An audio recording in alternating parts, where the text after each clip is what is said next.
In diesem Video will ich dir die wichtigsten 3 Visa für die Philippinen vorstellen und zusammenfassen. Einmal das SRV-Visum für Rentner, das SIRV-Visum für Investoren und dann auch noch das FIV-Visum ebenfalls für Investoren. Wenn dich das interessiert, dann bleib jetzt dran. Noch ein kurzer Hinweis in eigener Sache, wenn auch dich die Philippinen interessieren als Plan B-Land oder als ein Land, in das du auswandern möchtest, dann können wir dich umfassend hier bei allen Maßnahmen rund um die Philippinen unterstützen. Wir können dich bei der Beantragung von Visas unterstützen, bei der Etablierung eines Wohnsitzes, bei der steuerlichen Registrierung. Wir können auch einen Führerschein für dich beantragen. Auch organisieren wir regelmäßig Reisen in die Philippinen, wo wir die Philippinen näher kennenlernen. Wir haben schon seit etlichen Jahren ein Office in Davao City, einer der größten Städte in den Philippinen. Alle weiteren Infos zu unserem Serviceangebot auf unserer Webseite, Link dazu in der Beschreibung dieses Videos.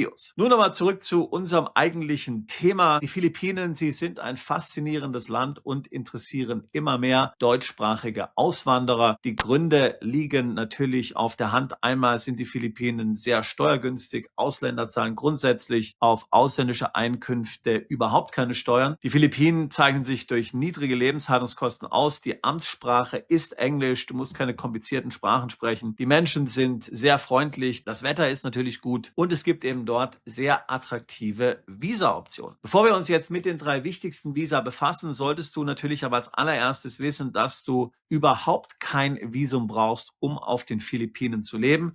Ja, du hast mich richtig gehört. In den Philippinen kannst du als Besucher, also mit deinem Besucherstatus, auch ohne Visum als Deutscher, dich bis zu 3 Jahre aufhalten. Du musst dann zwar das Visum immer wieder auf der Behörde verlängern lassen, aber wie gesagt, du kannst auch einfach einmal ausreisen und dann wieder einreisen. Dann wird der Zähler sozusagen wieder zurückgesetzt. Das heißt, zunächst mal solltest du dich überhaupt fragen, ob du ein Visum in den Philippinen benötigst. Die Mandanten, die über uns in der Regel ein Visum beantragen, denen geht es zum Beispiel um Dinge wie die steuerliche Ansässigkeit. Du bekommst von den philippinischen Steuerbehörden nur dann eine steuerliche Ansässigkeitsbescheinigung, wenn du dich entweder 183 Tage dort im Jahr aufhältst oder eben ein langfristiges Visum hast. Dann ist es auch nicht nötig, sich dort nur 83 Tage aufzuhalten. Ebenso wichtig ist natürlich eine gewisse Planbarkeit und Verbindlichkeit. Wir erinnern uns an Zeiten wie zum Beispiel Covid. In der Covid-Zeit wärst du sicherlich nicht mit einem einfachen Touristenvisum in die Philippinen gekommen. Aber wenn du einen langfristigen Aufenthaltstitel hast, dann wäre das ohne weiteres möglich gewesen. Und so können wir davon ausgehen, dass auch bei zukünftigen potenziellen Krisen ein solcher langfristiger Aufenthaltstitel natürlich höhere Verbindlichkeit generiert und damit dir auch einen besseren Rechtsschutz in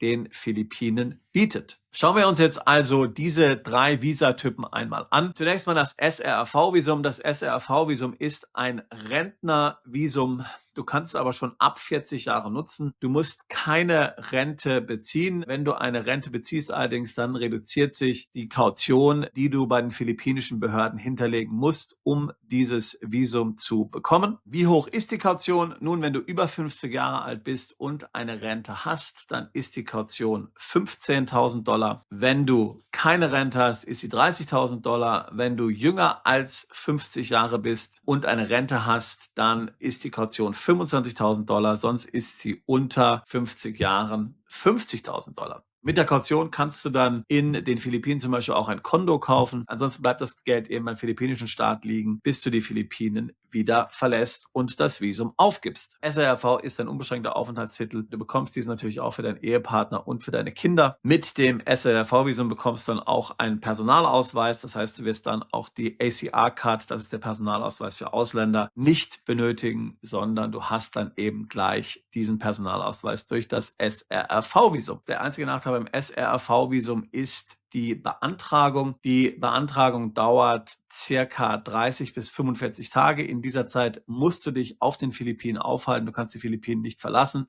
denn dein Pass befindet sich ja bei der Behörde und wird dort bearbeitet. Wenn du das also nicht kannst, wenn du dich nicht so lange in den Philippinen aufhalten kannst, dann kommt dieses Visum leider für dich nicht in Frage. Kommen wir nun zum zweiten Visum, das sogenannte SIRV-Visum. Das ist also nicht das Rentnervisum. Das Rentnervisum, wie gesagt, funktioniert ab 40 Jahren. Das SIRV-Visum ist ein Investorenvisum und das ist nicht an ein bestimmtes Alter gebunden. Leider kannst du damit nicht in Immobilien investieren. Du kannst entweder in philippinische Aktien oder philippinische Staatsanleihen investieren. Insgesamt musst du 75.000 US-Dollar dafür an Investment aufbringen. Diese sind dann gebunden, solange du das Visum hast. Du kannst diese also auch nicht abziehen und zum Beispiel in ein Konto investieren. Der Vorteil am SIRV-Visum ist, dass die Bearbeitung relativ kurz ist. Mittlerweile liegt sie nämlich bei nur 10 Tagen. Das heißt, wenn du zum Beispiel noch nicht das Rentenalter erreicht hast oder aber jetzt auch keine 30 bis 45 Tage warten willst auf das SRV-Visum, aber dennoch einen langfristigen, unbefristeten Aufenthaltstitel willst, dann kommt vielleicht SIRV für dich in Frage. Kommen wir zum letzten Visum, das sogenannte FIV-Visum. Dabei handelt es sich in gewisser Weise um einen Spezialfall, denn das FIV-Visum ist eine Visumskategorie, die letztlich nicht offiziell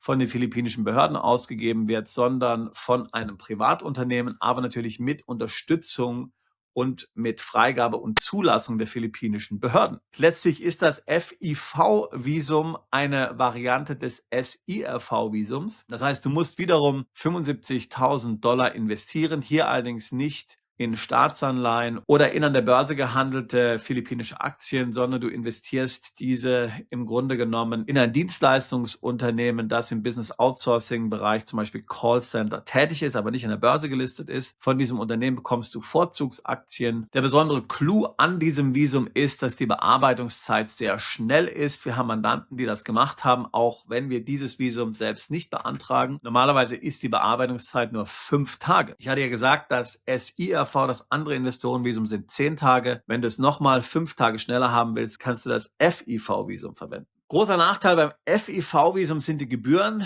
Die betragen nämlich sage und schreibe 25.000 Dollar, während sie bei den anderen Visa relativ moderat sind. Also so ungefähr 2.000, 3.000 Dollar muss man da an Gebühren rechnen, die da noch zu bezahlen sind. Beim FIV-Visum sind es 25.000 Dollar und das alleine dafür, dass die Beantragung anstatt 10 Tagen wie beim SIRV-Visum nur 5 Tage dauert.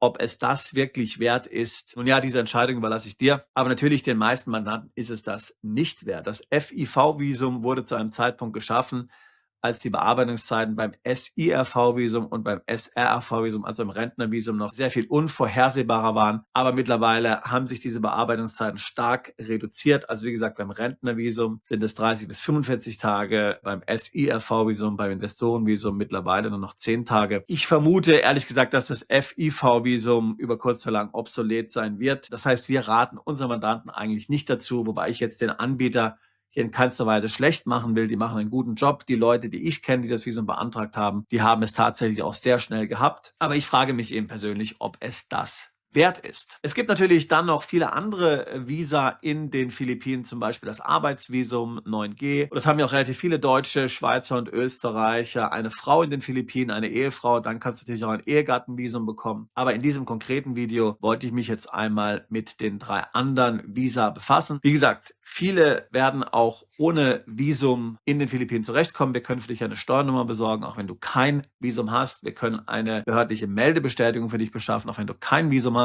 Wir können den Führerschein für dich beschaffen, auch wenn du kein Visum hast. Aber unsere Erfahrung ist zum Beispiel, wenn es darum geht, um beim deutschen Finanzamt zu erreichen, dass eine Betriebsrente steuerlich freigestellt wird, auch zum Beispiel eine Einmalzahlung steuerlich freigestellt wird bei der Betriebsrente, dann braucht man in der Regel das SRV-Visum. Da reicht dann das Touristenvisum nicht aus, weil der Touristenstatus im Grunde genommen die steuerliche Ansässigkeit nicht in genügender Weise tatsächlich bestätigt. Tendenziell würde ich sagen, dass auch das SIRV-Visum dafür geeignet ist, aber da muss ich eben 75.000 Dollar investieren, während ich beim SRRV ja über 50 mit Rente nur 15.000 an Kaution hinterlegen muss, die ich dann auch noch für den Kauf einer Wohnung verwenden kann. Also daher, meiner Erfahrung nach, die meisten Mandanten verwenden SRRV. Nur diejenigen, die jetzt definitiv keine 30 bis 45 Tage auf den Philippinen verbleiben können und denen es nichts ausmacht, 75.000 zu investieren, die verwenden SIRV. In diesem Sinne, also wenn auch du dich für die Philippinen interessierst, würde ich mich freuen, wenn du bei unserer nächsten Reise dabei bist. Eine tolle Erfahrung. Mir hat mir jemand gesagt, die Hotels, die Resorts rund um Davao, sie sind so schön wie die auf den Malediven, aber kosten pro Nacht nur 25% dessen, was man auf den Malediven bezahlt. Das ist auch meine Erfahrung. Da kann man eine wunderbare Zeit verbringen. Also das heißt, auch wenn du das Rentnervisum beantragst und dort einmal 30 bis 45 Tage bleiben musst, es ist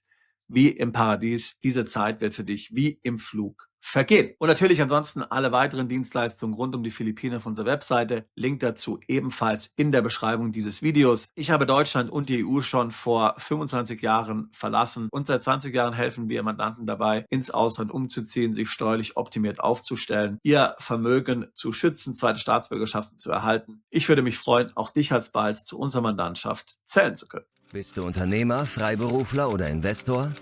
Zieht es dich schon lange ins Ausland? Mach heute den ersten konkreten Schritt in eine Zukunft mit mehr Geld und mehr Freiheit. Buche ein Beratungsgespräch mit Sebastian und seinen Kollegen. Unsere Kanzlei unterstützt Mandanten wie dich dabei, deine Steuerlast legal zu reduzieren, Vermögen aufzubauen und zu schützen und deine persönliche Freiheit zu maximieren. Profitiere jetzt von unserem Fachwissen und unserem Netzwerk. Gehe zu mandatierung.com und werde Mandant unserer Kanzlei.